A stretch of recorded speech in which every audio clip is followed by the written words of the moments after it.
Hi, welcome to my YouTube channel. My name is Sarah Peternell. I'm the owner of Family Nutrition Services in Denver, Colorado, and I'm also the creator of the 30-day online Hashimoto's program called Nourished and Renewed with Hashimoto's. Please check out the link in the comments below so you can learn more about this self-paced, very affordable program. If you have Hashimoto's, especially if you're newly diagnosed, and you are wondering how you can learn the basics for basically the natural remedies, including nutrition, supplements, and lifestyle measures that can help you to start feeling better faster. Today's video is all about the genetic connection between, parents and their offspring for the potential of having Hashimoto's. I've written about this on my blog, and I do get a lot of questions from many of my clients and from a lot of my followers on social media about whether or not they need to be worried if they have Hashimoto's. Is their kid going to have it as well? And I'll be honest with you, because I have Hashimoto's, I think about this question, from time to time. But when I do, I feel sort of a sense of unease because I'm very aware that there's a genetic component. And also, I look at my son, who's so similar to me in so many ways, from the way we look and a lot of our physical conditions, his gluten intolerance. And I wonder if there may come a time when I have to worry about him acquiring autoimmune thyroiditis. I also have a daughter, and I think about her as well, but she seems to be a little bit more like my spouse. Not that that in any way precludes how she'll turn out in the end. But as I said, I think about, looking at my kids and the way they've turned out and what does the future hold for them as far as their health conditions go. Well, the good news is that because I am their board certified holistic nutritionist mother and they're my little guinea pigs, they've had a really good start in life and they've had a very different upbringing with food and nutrition than I did as a kid in the 70s and the 80s. And that is not a criticism of anything that my own parents fed me. It's just a difference. I studied nutrition because it became my passion when I realized that I was dealing with autoimmune conditions, Hashimoto's, and celiac disease. And also because I'm adopted, I took a very conscientious effort to understand the genetic components, especially of Hashimoto's. So today, I'm going to give you some of the brief points that you can find more in depth on my blog post at sarahpeternell.com. But I do want to share with you a few of the interesting factors that may help you if you have Hashimoto's and you're thinking about the ways in which this may or may not affect your children in the long run. So basically, kids can get Hashimoto's. In fact, I've worked with clients who were diagnosed in their adolescence, teenage years, or their early 20s. And it seems to me that for many people, a lot of the wheels are already in motion. If they're going to develop an autoimmune disease and they think back, some of the signs were a little bit obvious when they were growing up. I think I had some of those as well, especially with my chronic digestive issues. And later finding out that I had celiac disease, now it's no wonder because those two can often go hand in hand. Just like in adults, Hashimoto's is the leading cause of hypothyroidism in children. So there isn't really much distinction similar to adults. In adults, about 90 to 95% of hypothyroidism is caused by autoimmune activity to the thyroid. So what makes Hashimoto's and hypothyroid situations, symptoms, illness diagnosis different with kids?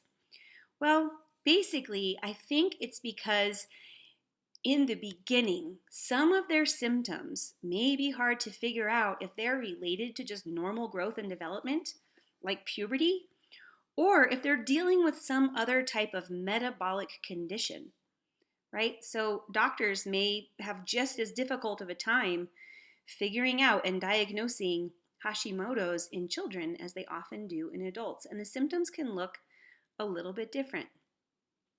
So we already know, and if you've been watching my videos for a while, Hashimoto's disease is an autoimmune disorder in which the immune system attacks the thyroid, gland tissue. And then, therefore, the thyroid hormones and thyroid hormone receptor sites on cells throughout the body are also affected.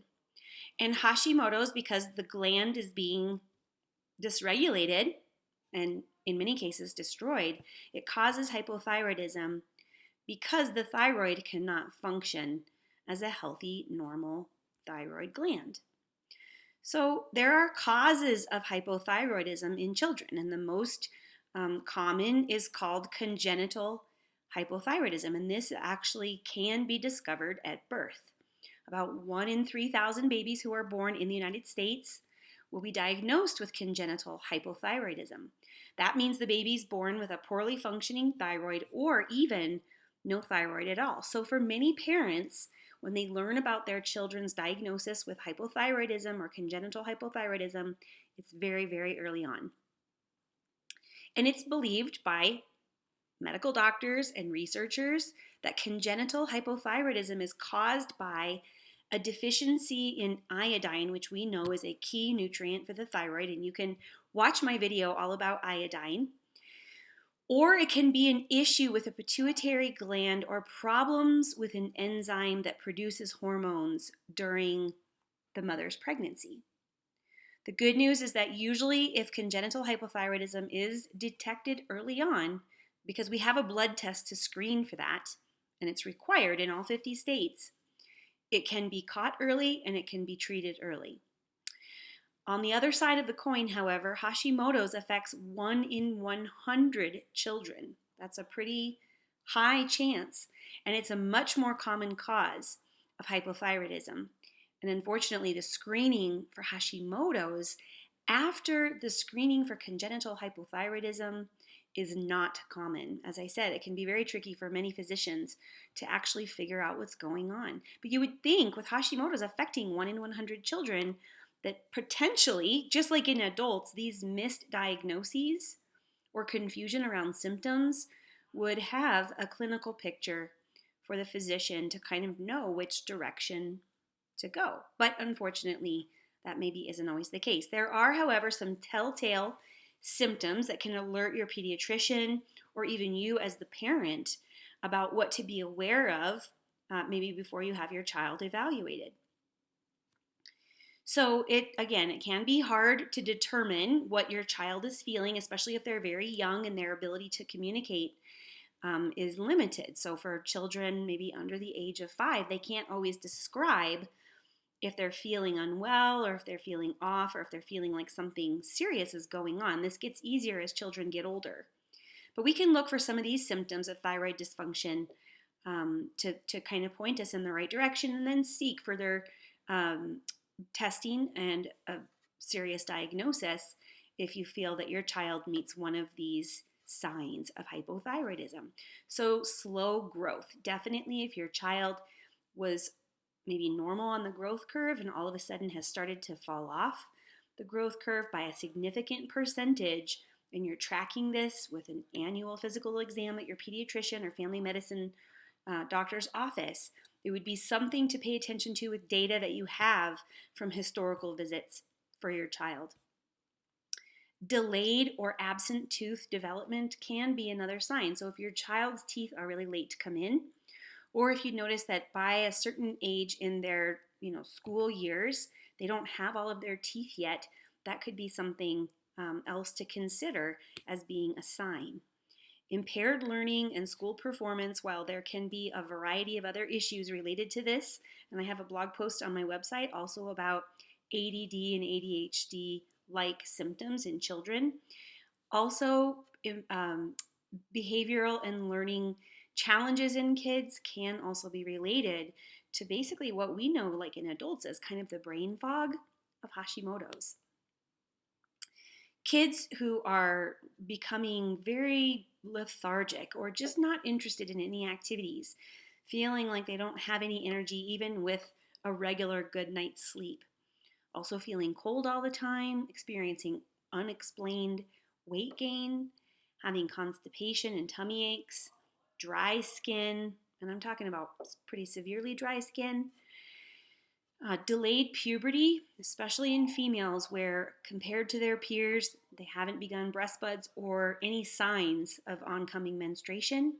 And in boys, again, there can also be a wide range for puberty, but if they've reached high school and don't have any signs yet, it may be time to look at some lab work to see if all of the hormones are working properly.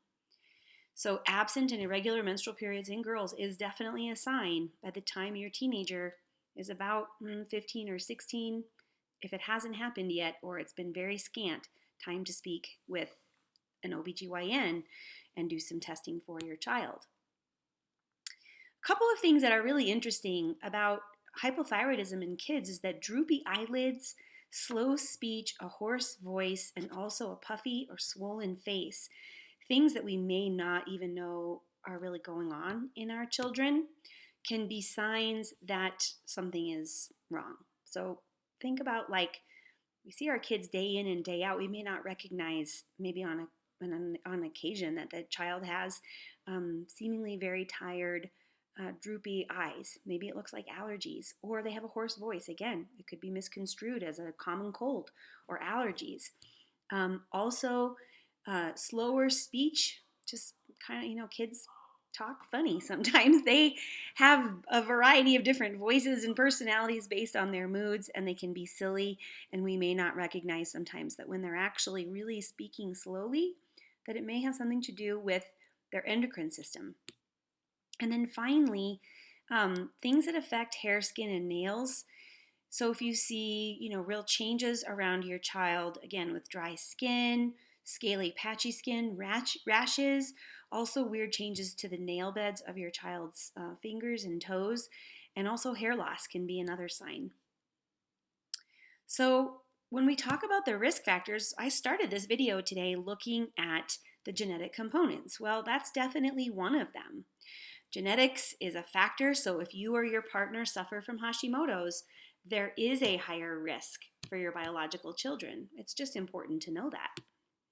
But there are other risk factors. Chromosomal disorders like Down syndrome or Williams syndrome or Turner syndrome are other conditions that may be a part of the same Hashimoto's picture. Iron deficiency or too much iron in the body, injury to the thyroid, such as from an accident or an illness, or head or neck exposure to radiation, such as if your child has had to have radiation for cancer treatment. These can also be risk factors. Hashimoto's is an autoimmune disorder, so other autoimmune conditions may also increase the risk of Hashimoto's. For example, a child with type 1 diabetes or with celiac disease is also at greater risk of having Hashimoto's later in life. And that was really kind of my story. I had undiagnosed celiac disease for my whole life. And so it wasn't, I guess, much of a surprise in my 20s as I began to learn about autoimmune illnesses and how they kind of travel in packs that I had both. So let's see. The other thing that's important about this is that if your child develops Hashimoto's, they may be at greater risk of developing a secondary autoimmune disorder. In kids, in my practice, I sometimes see this as being Hashimoto's and maybe lupus, or Hashimoto's and juvenile rheumatoid arthritis. Hashimoto's later followed by something like Crohn's. So it's important when you're dealing with autoimmune conditions with your child that not only do you have a great pediatrician or physician on board, but that you can find a good specialist, endocrinologist or rheumatologist to really help you with the proper treatment and proper evaluation, but also working with someone who's board certified in holistic nutrition to help you address the risk factors such as nutritional deficiencies, the possible origin of autoimmunity in your child from leaky gut, or food intolerances that may be part of the picture as well. So testing for Hashimoto's and hypothyroidism in children will basically be from a standard thyroid lab panel that we know and love as adults, right? So the same types of labs. The TSH is the place where your doctor will start. They will look to see if your child has a healthy, normal thyroid stimulating hormone for their age. So they'll use an age-adjusted reference range. And if the TSH is higher than that number for their age-adjusted reference range, well, hypothyroidism may be considered, and the doctor will probably start to do some other tests looking at T3 and T4, both maybe the totals and free values, to see if your child is making and converting proper thyroid hormone in the body. And if these two are below normal, in addition to having an abnormal TSH, potentially your doctor at that point may stop at a hypothyroidism diagnosis. But to know for sure if hypothyroidism is autoimmune in nature, they will need to be tested for anti-thyroid antibodies just like an adult would do. We want to look to see if there are immune system cells that are going to work at attacking the thyroid in your child. And it is important to know if it's autoimmune in nature because in many ways, the lifestyle, dietary, and supplement approaches are also about the immune system and the digestive system just as much as they're about the endocrine system. High levels of antibodies are the sure sign that, yep, the child's thyroid gland is being attacked by the immune system. And the two common antibodies that are measured in lab tests are the antithyroglobulin antibodies and the antithyroid peroxidase antibodies. Okay, so I'm going to let you refer to my website for more information about getting the right Hashimoto's diagnosis. If this is something that you're facing, maybe you're already partway down the path and you need more specifics, I have that there on my website, as well as ways in which you can order your own lab work if you are getting any pushback from your doctor. Sometimes you can go directly to a lab, pay a cash price, get the labs done and take them into your doctor, and then have a more well-rounded discussion. We have to be advocates for our kids, and a lot of times when the parent knows that something is wrong and that you are willing to do what it takes to get the correct diagnosis for your child, that's unfortunately sometimes when things will move forward. And that's not a criticism of our medical establishment. It's just the unfortunate issue that a lot of times the symptoms may not present as clearly, and managed care may prevent from some tests being run. And also sometimes your physician or pediatrician may just have a hard time thinking outside the box if some of those crossover symptoms, as I mentioned earlier, could potentially be part of another, normal growth and development pattern as well. The long-term effects of untreated hypothyroidism on kids is important to know about, and this is why we do advocate for our children, and we don't want to ignore the problem because it can lead to bigger problems down the road. If it's left untreated, hypothyroidism, regardless of whether it's autoimmune or not, can lead to a goiter in the neck, and that again would be because of the thyroid's response to being underactive. It can lead to impaired growth, mental retardation, hearing loss or impairment, loss of permanent teeth, impaired hair and nail growth, and again, behavioral and learning problems.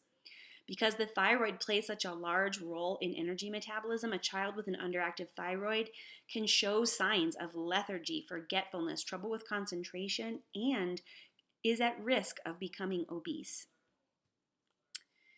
Untreated Hashimoto's in children presents very similar comorbidities as in adulthood. The likelihood of developing a secondary or even tertiary autoimmune condition will increase over time. And also, the immune system of a child with Hashimoto's can cause damaging inflammation in the brain and nervous system, which would lead to very serious life-threatening consequences like strange behavior, confusion, muscle twitching, and even seizures that may be fatal. So it's important, right, to really follow up on your gut instinct, any maybe subclinical or irregular labs, and get them retested over time, and to have good, open, and honest communication with your child's doctor. If you have Hashimoto's and you're worried about your child because they meet some of the criteria that I've outlined in this video, as well as on my website, it's really important for you to follow up with the doctor. So, managing Hashimoto's for your child, the good news is that with proper medication and management from your child's doctor, as well as implementing some dietary and lifestyle changes, it's totally manageable, and it's totally a condition that kids can live with and live a normal life. Kids will actually bounce back from this condition in many times a lot better and a lot faster than their adult counterparts will. It's important to look for an endocrinologist or another specialist who specializes in endocrine disorders for children. And you may also want to seek out, as I said, a holistic team, someone like a nutrition therapist, someone like an acupuncturist or a naturopathic doctor to also help round out the treatment for your child. When we talk about thyroid medication for children, of course, it can be scary to think about putting your kid on a medication that they have to be on for the rest of their life. But the right type of medication can change that quality of life for your child and for your whole family if you've been struggling for a while. So medication often fits perfectly within sort of that trajectory of diagnosis to treatment, and it's the first place to start. Your doctor will work with you on tweaking the medication to the right dose for your child, and it will need to change as your child grows and gets older. There are different types of medications. You can watch some of my other videos on my YouTube channel to learn about those, but be prepared and have a thorough conversation with your doctor about the different options that are available, the pros and cons about each medicine for your child. And you can also take with you my free Hashimoto's checklist to your next doctor's appointment with these suggestions that work for both adults and kids who need proper medical attention for their thyroid condition. So here's the thing. The food stuff can be overwhelming because the first thing that I recommend is that your child give up gluten. Now, you can read more in depth both on my website, and you can go back and watch some of my other videos all about the ways in which if you have Hashimoto's, you should give up gluten. And you can also read about on my blog posts how eating to lower antithyroid antibodies can reduce inflammation, can help restore natural and normal gut flora, and can also help to resolve other food sensitivities and food intolerances aside from just gluten. But gluten is really sort of that precursor. So go back and watch that video if you haven't done so yet. Starting with a gluten-free diet for your child is the number one first-line therapy for nutrition in a child that has Hashimoto's. Your child's body perceives the protein that's in wheat and other grains that contain gluten as basically a foreign invader. And so we want to treat this very, very seriously and know that the thyroid gland, the thyroid tissue, the thyroid hormones, and the thyroid receptor sites get confused when gluten is present in the system. I'll leave it at that. Other foods for you to check out and see if they're maybe causing some problems in your child's overall health would be some of the obvious stuff that, would be probably concerning, not just for children with Hashimoto's, but for all children, is just too much junk food, too much fast food, too many heavily processed foods, and too much sugar-rich foods. All of these can cause dysfunction in the body, whether it's an imbalance in the gut bacteria, whether it's an overgrowth of candida, whether it's the preservatives, additives, chemicals, etc., hormones from, conventionally raised meats that they might be picking up at the drive-thru at McDonald's. All of this can have a negative impact on their body and on their health. Your child, they will feel their very best when they're eating a clean, home-cooked food plan with high-quality ingredients that you and your partner or your older children actually have control over. There are critical nutrients that supply what the thyroid needs in your child's body. And again, you can find lists of these on my website, but you want to have your child consuming zinc-rich foods such as oysters, red meat, mushrooms, seeds, beans, and spinach. And also, your child's diet should have adequate but not too much iodine. It's an amazing thyroid booster and is very helpful for your child. Can be found in seafood, dairy, and eggs. Vitamin D is critical for your child, which can be found from a lot of foods as well as from the sunshine, but I do recommend that children with Hashimoto's take a minimum of 1,000 international units per day of a good high-quality vitamin D3. Magnesium is also helpful. Foods rich in phytonutrients and animal proteins that are a great source of B12, iron, carnitine, and other minerals and nutrients that help with the conversion of T4 hormone to the active form of T3. So high quality animal protein, knowing your butcher, eating clean, organic, pasture-raised meats is of utmost importance for your child to help heal their thyroid tissue. It's also really important that kids have a stress management program because there's nothing worse for the immune system and for the thyroid than too much stress. Kids these days are overscheduled, they're busier than ever before. They play huge roles in their home life, in their community, in their schools. They may have jobs for many teens, and this can be basically one of those kind of uh, early adrenal fatigue patterns to watch out for in children. We know from other research that many times it's the cortisol activation that leads to inflammation that can also lead to disruption of the thyroid. And kids are not immune to this, unfortunately. We need to plan for and implement stress free time in our children's lives. We need to help them cope with feelings, and we also need to give them outlets for just being a kid. Even older kids, they need time to play with their friends, and just be free to do so.